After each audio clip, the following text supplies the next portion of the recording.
Hey, welcome to Regenerative Farming News, a podcast where we talk about all things related to regenerative farming in Western Canada.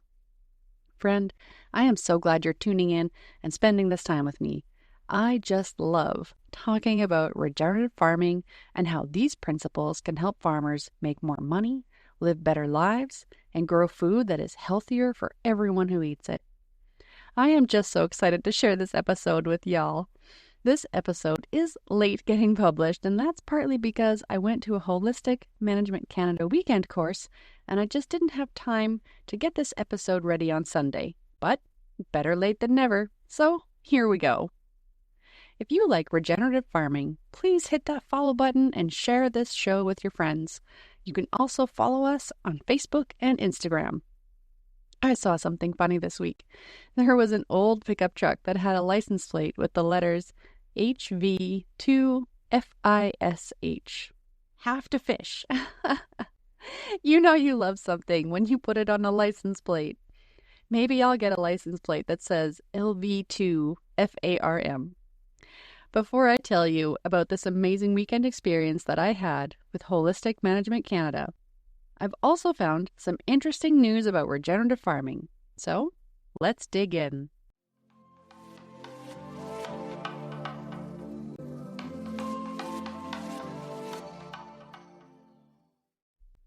This week, I got an email from Johnston's Regenerative about the services that they're rolling out for farmers to use in next year's crop season. Johnston's Grain is a long-standing Canadian ag company, founded in the 1980s and based in Saskatchewan and Alberta. Historically, they built their business as a grain brokerage, helping farmers market grain and connect to buyers. Over time, they've expanded into crop inputs, fertilizer and chemical sales, and logistics services like bulk freight trucking. Now they're moving into the regenerative space with their new initiative, Johnston's Regenerative. Their goal is to help farmers transition by offering soil sampling, deeper soil analysis, biological inputs like worm cast products, humates, and advanced fertility recommendations. Essentially, they're blending conventional ag retail with new soil health tools and data-driven regenerative planning. For farmers who want a bridge between conventional systems and regenerative practices, especially those used to having a retail agronomy partner, Johnston's is positioning itself to fill that role. And first of all, let's give credit where it's due.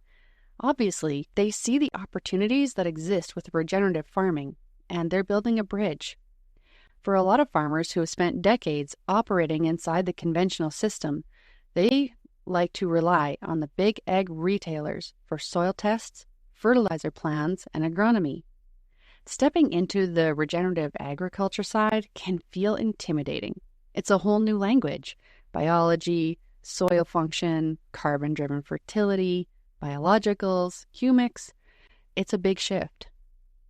So the fact that Johnston's is stepping into that space and saying, hey, we'll walk with you, is, honestly, it's a good thing. They're making it feel familiar. They still talk about soil data, they still talk about fertility plans, they still talk about ROI and efficiency, and that's a comfort zone for a lot of farmers. And if that's the bridge that someone needs to get started, fantastic. But I just want to reflect on how regenerative agriculture isn't supposed to be owned by anyone, and it doesn't require a corporation to hold your hand or take a cut to make it happen. The core principles are free, and the playbook is already out there. The hardest part about learning and implementing regenerative principles on your farm is firstly opening up your own mind to the idea that your soil could provide the fertility that the chemical companies are selling to you. Farmers all over the world are sharing their results, their failures, their science, and their methods for free. If you're a farmer, you can contact any of the people that I've had on my podcast, and they will happily talk to you about how advice they could start giving you to use these principles at no cost to you. Worms don't just exist on worm farms. You can get them back in your soil just by using principles without anyone charging you for it. You don't need to sign up for a program to learn how to reduce synthetic fertilizer. You don't need a subscription to understand soil biology. You don't need someone in a branded pickup truck to tell you how to graze, diversify, feed microbes, manage water, and build soil function. But if that feels like the way you would prefer to do it, then go for it. If a company wants to help farmers transition and they bring good data, good testing, and good products, that's wonderful. There's room for that. I just hope that all farmers will know that regeneration of the prairies isn't going to come from a catalog. It's going to come from farmers who are curious and independent, trying things, sharing knowledge, and building healthier systems together. So if you want the support, great, take the bridge. But don't ever forget you already have the power. The principles belong to the land, not the marketplace. And you don't need permission or a program to start regenerating your soil.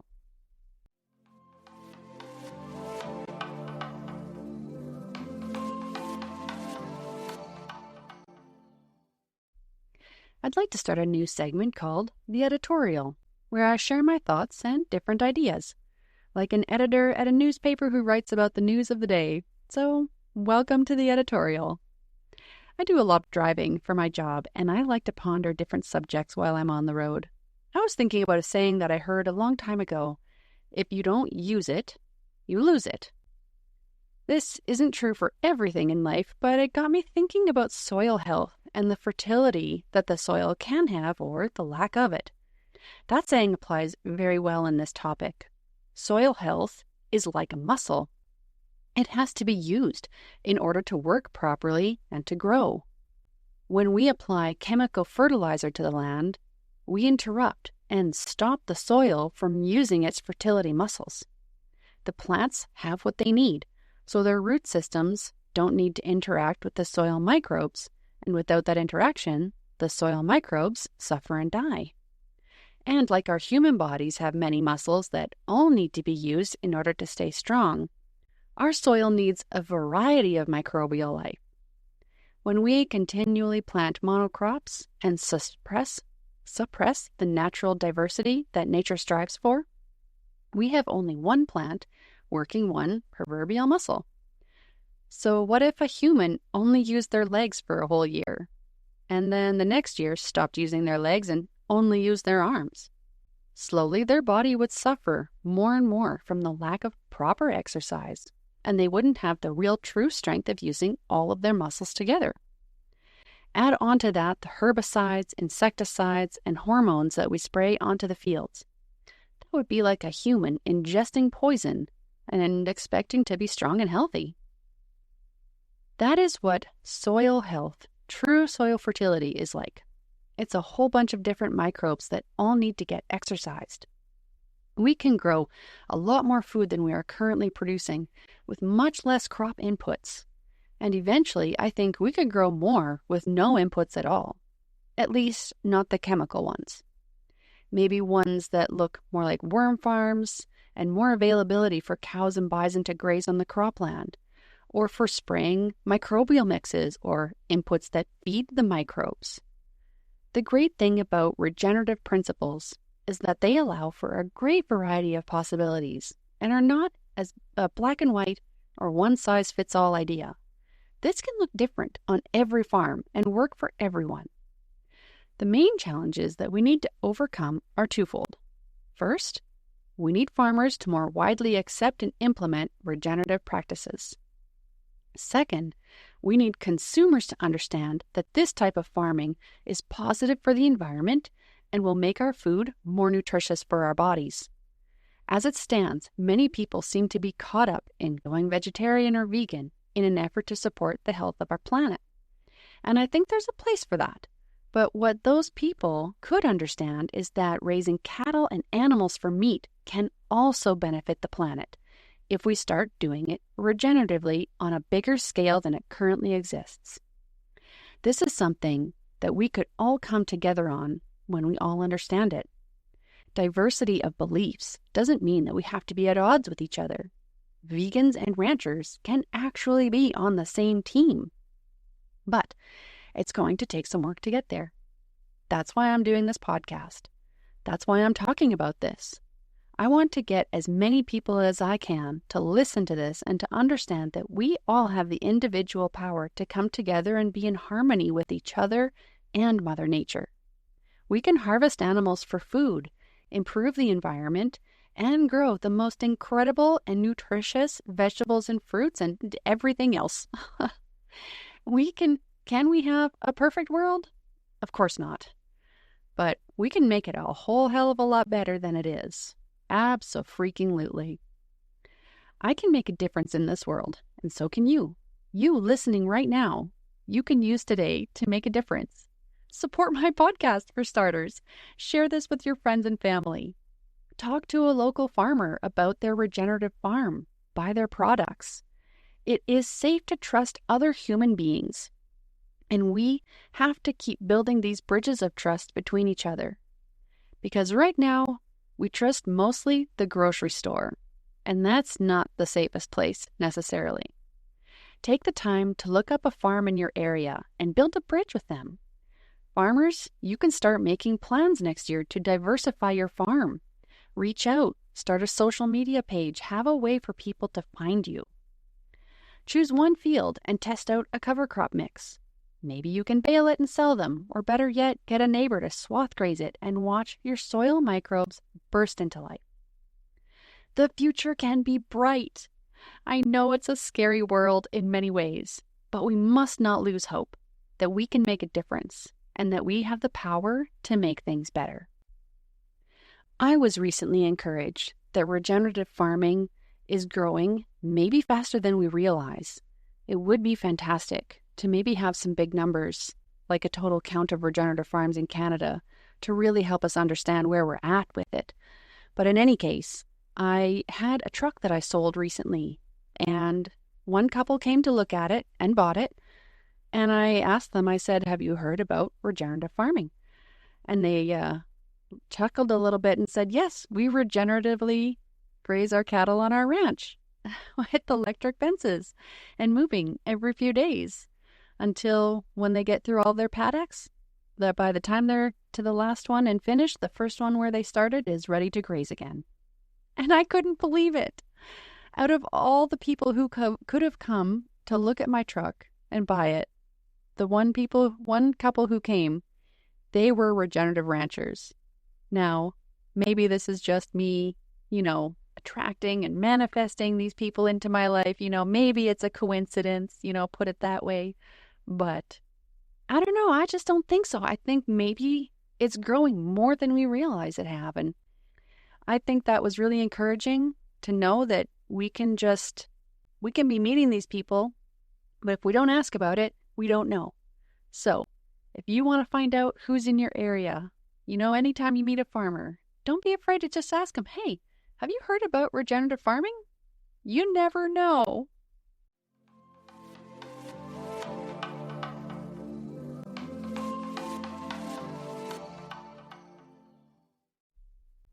My main feature on the podcast this week is a 3-day course that I attended last weekend, hosted by Holistic Management Canada. It was a course titled Personal Leadership. I would have loved to have gotten this episode out Sunday evening like usual, but I just didn't have the energy when I got home from the event. It was intensive and incredibly productive. I can honestly give a huge recommendation that if you are interested in holistic management events, you should go. They are high quality and well developed, making them well worth the time and investment. This course was taught by David Irvine, author of 2 books and creator of The Leader's Navigator, trademarked. He is a widely sought after speaker, best-selling author, and trusted leadership advisor. His work has helped build accountable, authentic organizations across North America, making him one of the most respected voices on leadership and organizational culture. He offers personal and leadership development by teaching others how to lead the authentic way. He has advanced degrees in human development, science, and social work.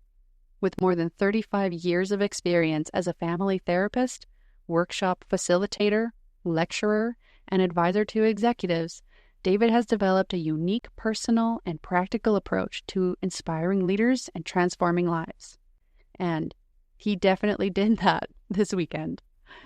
To give a summary, the event really focused on giving the participants the knowledge, tools, and positive exercises to learn how to be our authentic selves.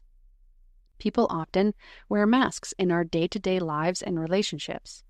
We learn these habits from what we experienced growing up and in adulthood as well. Learning how to be your authentic self doesn't sound like anything related to farming, but the fact that it was with a group of farmers, ranchers, and a couple of people who, like me, were just interested in being part of the group, it really helped to make it applicable to regenerative farming. It helped us ask ourselves some big questions. Who are you really? How do you want to experience life? These are big questions that everyone should be asking. Farmers are often perceived to be people who are insensitive or maybe viewed as uncaring or unkind by some groups of people. And farm life can be hard and even feel crushing at times with the amount of pressure and stress that comes with being your own boss, working directly with your family in many cases. And then on top of that, the internet allows people who have never been on a farm to label farmers as mean or maybe even evil because they raise animals for us to eat. And it's no wonder that farmers struggle with mental health. At this event, I witnessed farmers really open up with and support each other, including myself. We were given an opportunity to practice being authentic and real with each other, which in turn gave space for healing and trust to be built. This is what I see regenerative farming can do between the farmers and consumers. I'm excited to bring what I learned about being my authentic self to this podcast, being more real and hopeful to help create a bigger bridge of trust between farmers and consumers, all the while striving not to alienate anyone by saying it should be this way or that way. A big piece of the puzzle we learned was not to shame or blame the people or experiences that hurt us in the past. Those people were, just like us, doing the best they knew how, and also operating from their own trauma in many cases.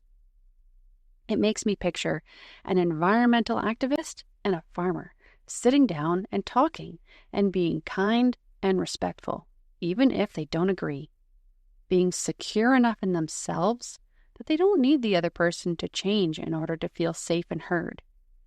It's pretty rose-colored glasses, I know, but if we don't have some hope for that picture, how can we even get close to it? I think it's the rose-colored glasses that enable us to bring even a portion of that vision into reality. Taking the time to reflect on yourself and how you present yourself to the outside world is a great practice for farmers and everyone to do. Essentially, what did you learn as a child that made you into the person you are today? Naturally, people with more traumatic experiences in their childhood will have more obvious masks they've learned to wear. But even as we grow up and experience the traumas that happen in our society, like COVID, we learn to have certain behaviors that we feel keep us safe and accepted in society. How could we feel more relaxed, less anxious, more connected, and less superficial? Just like a crop needs certain conditions to grow, sunlight, water, and healthy soil, so do we humans need certain conditions to build together in a healthy community. It was a weekend of learning what it meant to be genuine and not just polite, curious, and taking ownership of our problems. We talked a lot about our feelings, and that's where I'm really excited for farmers. To be able to talk about how they feel could really help us bridge the gap between consumers and farmers, build both groups into a community that lives in both the city and the rural. Because the truth is we need each other, and none of us can do this alone. We learned about some very practical and helpful terms like enmeshment and disengagement. Enmeshment being where you put too much value on other people's feelings, where you need someone else to feel happy before you decide to be happy. Typical people-pleasing types of behavior. Disengagement being where you reject others and put up walls to keep from feeling any connection. We heard words like individuation and connection, transactional versus transformational, and learned what they meant and how to apply them in our lives. learning how to be emotionally connected to each other without becoming enmeshed in needing validation. It was about not just learning how to think outside the box, but learning how you got yourself into a box in the first place. We learned about cultivating our environments for ourselves and the people around us to grow with authenticity, about conflict resolution and forgiveness and letting go of the past. We were inspired to go back to our lives with a renewed sense of appreciation for life and a desire to make changes in our everyday lives to show up as our more authentic selves. I'll wrap this up with a little interview that I did with David after the event. Hello, David. Thank you so much for taking this time with me. I so enjoyed this event. I can't even say how much I've learned and how grateful I am for the experience. Just to give the listeners an idea of what we went over, I wanted to ask you, what is personal leadership? How would you define that? Well, this was hosted, as you know, by Holistic Management. And Holistic Management has a 3-part goal in working in agriculture. So they look after people, they look after the land, and they look after their money. And there's leadership in those 3 areas. And what my focus was in our time together this week was the people side. So that was, we broke that down into really 2 aspects. Leadership from within, so you really understand yourself, your values, how you show up in the world, what blocks you, what are your blind spots, and just understanding yourself in relation to being a leader. And then the second piece is leadership practices. So it's leading with others. So the first part is really personal, and then the second part of it was interpersonal. How do we get along with people? How do you communicate? How do you manage conflict? How do you connect with people? How do you build trust? And that was the second piece of it. That can be a really big thing on a farm. I know lots of farm families who have struggled with things like that. How do we get along on the farm, and how do we each be our own best self? That can be a challenge. Well, it is a challenge. And, you know, I grew up in a generation back in the 70s where you couldn't fail at farming. You didn't have to talk to each other. You just worked hard. And that's been the way agriculture has been for generations. And I think we're starting to realize now, no, you can't just work hard. You also have to work smart, and you have to work with people, and you have to connect with people and understand each other's goals and understand each other's feelings and just communicate with each other. And agriculture traditionally hasn't had that orientation. And so it's not as I say, it's not a well-developed muscle. How do we get along with people? How do I get along with my son and my daughter and my parents, my in-laws? How do we make those connections? How do we understand each other and really listen to each other so that we can get the best out of our relationships, as you say? Mm-hmm. Yeah. Really addressing that unique challenge that farmers face, where we not only work together, but we live together, and all of our decisions really impact each other. So then those relationships get a lot more put on them than, say, in different dynamics. Yes, like, what are your goals? What's important to you? What do you value? How do you feel like you can fit in here? And really listen to each other and understand each other so that we don't get defensive in trying to fix people too prematurely. Mm-hmm. One thing that I really appreciated about this whole weekend was that there was no shame on anybody. It was really accepting for people for who they are. So not trying to make things better by changing anybody, but just understanding yourself better. And then B, also that you taught us how to have those conversations and how to be like our authentic selves. And I feel like, you know, like you said, like it's often been in the past of you just got to show up and work hard, and that's what's expected. But how do you show up and be yourself and feel like you really are living a life that you're not just doing, but that you're enjoying, and that you're really taking that time to connect and have fun in your life too? So it's no different than growing a crop in many ways. So if you're raising a crop, there's certain conditions that are required for that crop to reach its full potential: moisture, soil content, those kind of conditions, sunlight, obviously. You don't get hailed on. So there's conditions to flourish. Well, the same thing is true with human beings. There's certain conditions that we need to really live in community and to feel like we're engaged and that we are listened to and that we're valued. And these are conditions for what I call conditions for the human condition.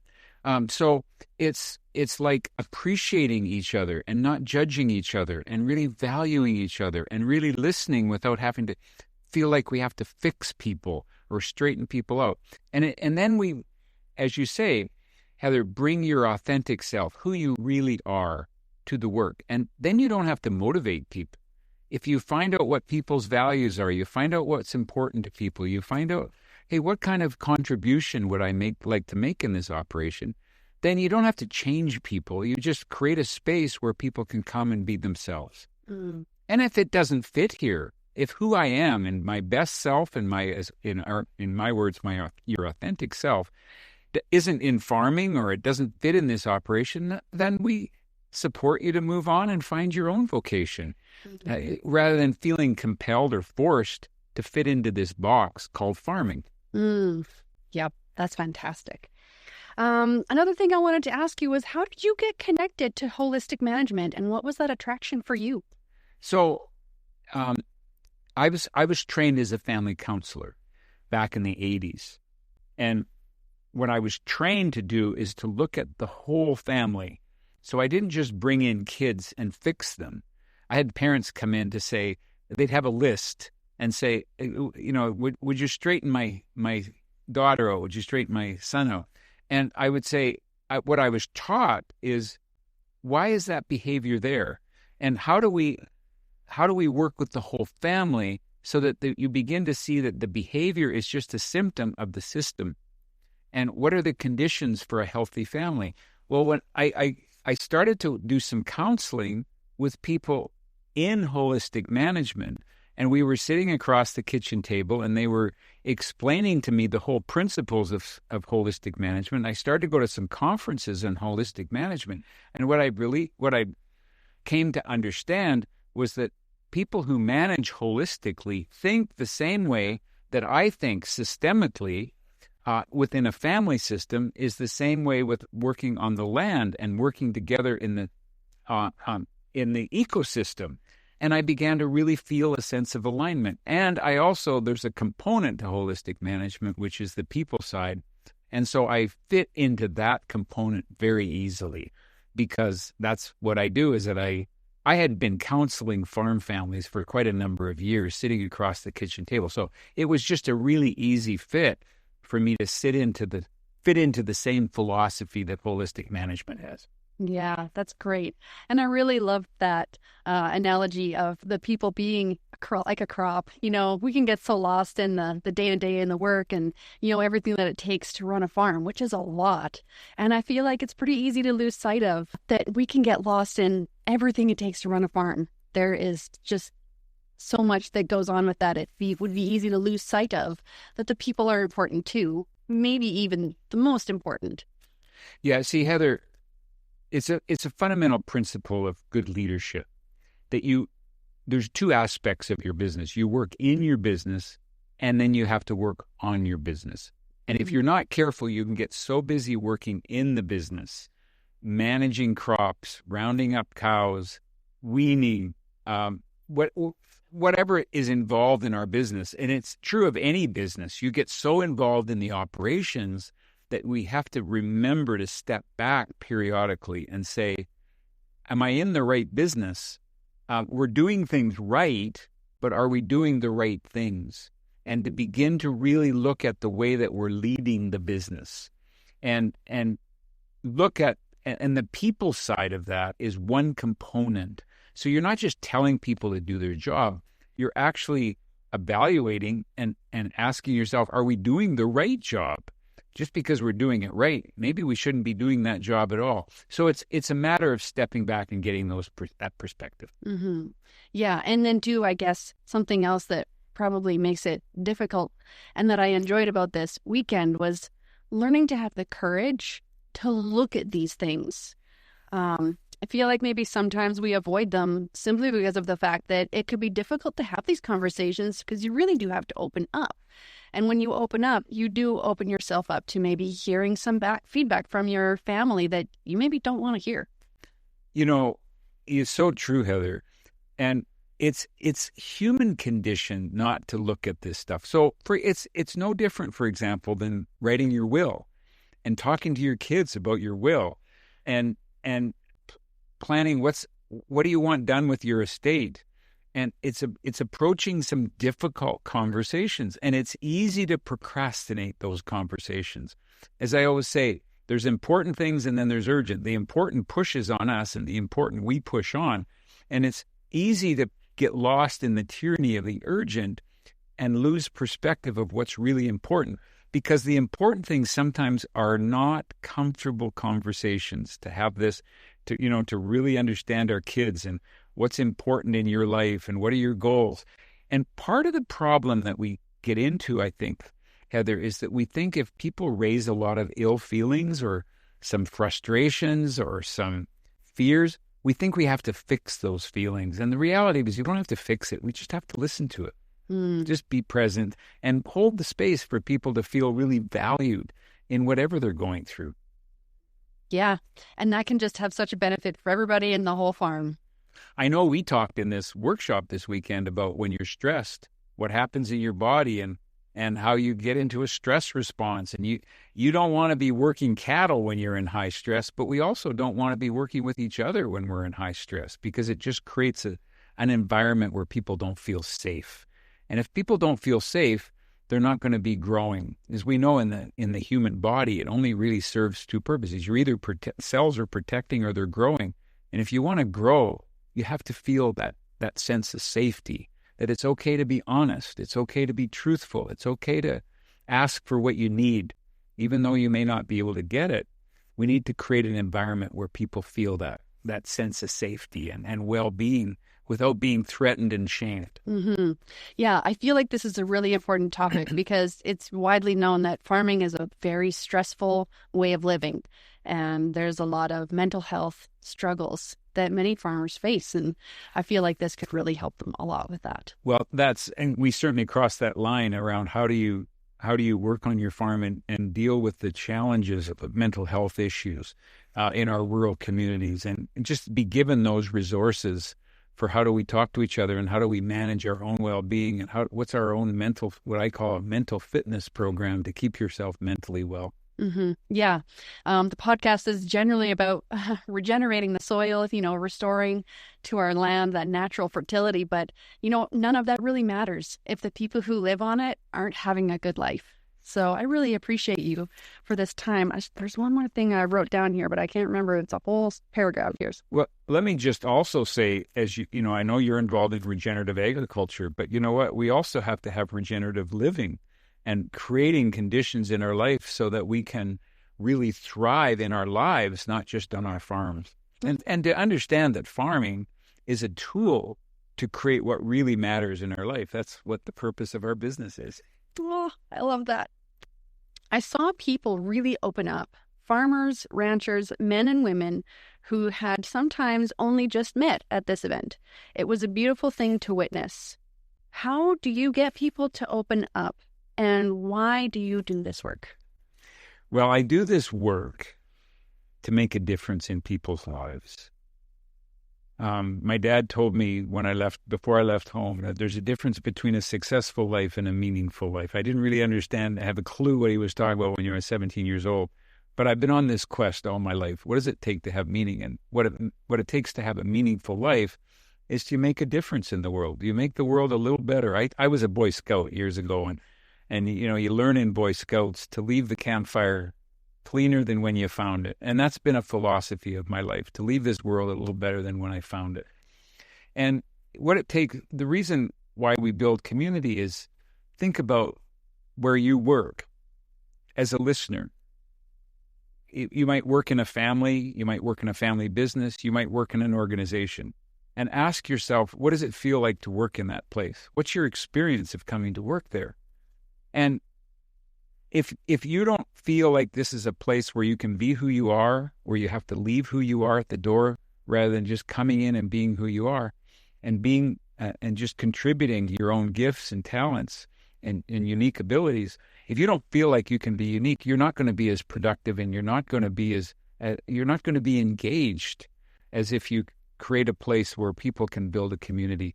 And the way you build that community is they're universal human conditions, like acceptance and like openness and vulnerability. And when people start to lead with those values, they start to build a community. And you take it from a group of people together to a real community where we can grow together and build together and be fulfilled together.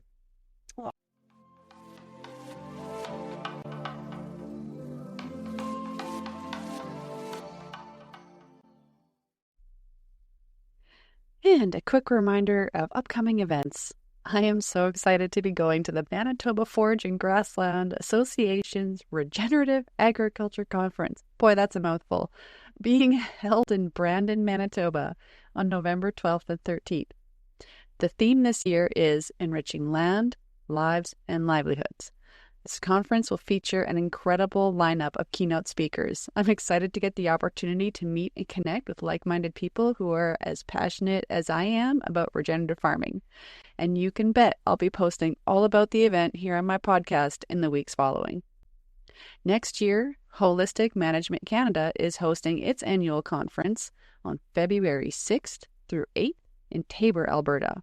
I'm excited to go to this one as well, especially after having interviewed Kelly and Blucette here on the podcast and having just been to the weekend course that they organized. These conferences are an incredible way to recharge, network, and bring fresh ideas back to your farm. There are also other smaller events, both online and in person, happening in between, and you can find information about those on the Regenerative Farming News media pages, where I keep updated posts about upcoming events.